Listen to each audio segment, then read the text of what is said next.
আসসালামু আলাইকুম।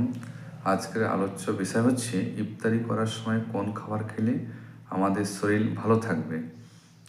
আমাদের খেজুর দিয়ে ইফতারি করার সুন্নাত ঠিক, কিন্তু যখন খেজুর না থাকতেন তখন প্রিয়নবী হজরত মুহাম্মদ সাল্লাল্লাহু আলাইহি সাল্লাম জলপানও করতেন।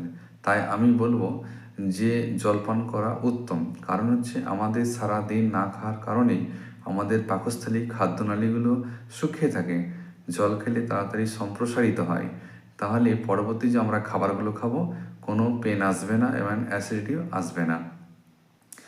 আপনি জল পান করার পরে খেজুর খান, তারপরে ফল খান, হালকা শুকনো মুড়ি ছোলা সিদ্ধ দিয়ে খেতে পারেন, যে কোনো ফল খেতে পারেন।